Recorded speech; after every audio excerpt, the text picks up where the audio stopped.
Hello, my friends, and welcome to another fun and informative installment of The Smoke Report. I'm your host, J-Ty, and we're going to be discussing medical news and giving away an e-cigarette kit. But let's start with your nipples. Yes, I said your nipples, not because it's a little nippy out today, but because our lead story this week, as carried by ABC News, reports that smoking could cause you to lose your nipples. Most people know that smoking can constrict blood vessels and therefore reduce blood flow. So, women receiving breast augmentation could be at risk of losing their nipples, as the surgery can also cause reduction of blood flowing to them. It's curious to me that ABC News chose the most sensational headline that, of course, just happened to vilify smoking, all to boost their numbers, get more readers, and sell more ad space. I understand diabetes can also restrict blood flow. Where's the headline warning that diabetes could have your nipples fall off? So, I guess if you're a woman and you choose to smoke, I just hope you're happy with the boobies God gave you. All right, the Smoke Report is happy to help our friends at myfreedomecigs.com give away an Ego-T electronic cigarette kit. The Ego-T is what I've been puffing on during this show. I must say, it's quite an unusual experience. It's my first electronic cigarette. I'm more of a cigar man myself, so I filled it with the Cuban cigar flavor. The aroma is awesome, the draw has been impressive, but it's more like smoking a pipe than an actual cigar because the vapor is cool. You want one? I thought you might. Well, my friends at myfreedomecigs.com, well, they want to send you a kit for Christmas. They're going to help me choose one lucky viewer. Now, in order to pick a winner, I thought, why don't I just ask for a bunch of bare-breasted pics of my female viewers, or if you're a man, a bare-breasted pic of your wife or girlfriend. But then I thought, I don't want to see a bunch of breast pics with missing nipples. So instead, just drop me an email through YouTube or at thesmokereport@yahoo.com. And I'll pick a winner at random and announce them on our next show. All right, my friends, still a lot more to talk about. We'll be right back. In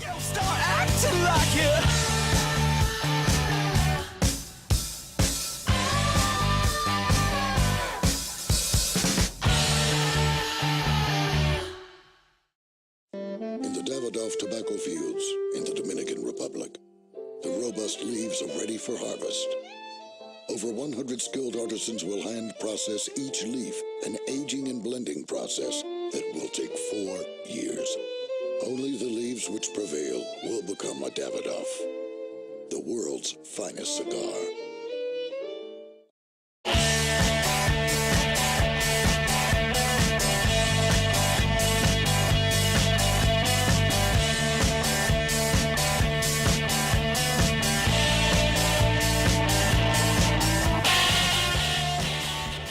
You know, we talk a lot about smoking bans on this show, obviously because our program is about issues affecting smokers.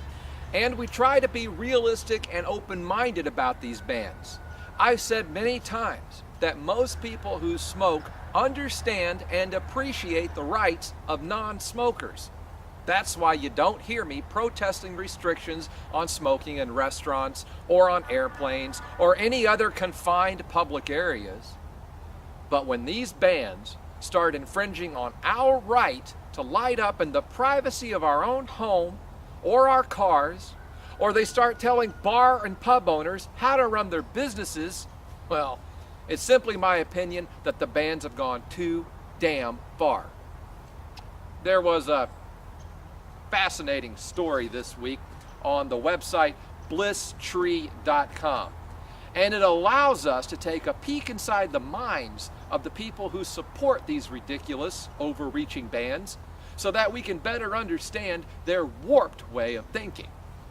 The article is titled, "Obesity is the New Smoking," and it talks about how the United States showed no overall health improvement in 2011 because the rate at which people stopped smoking was overwhelmed by an increase in obesity and diabetes.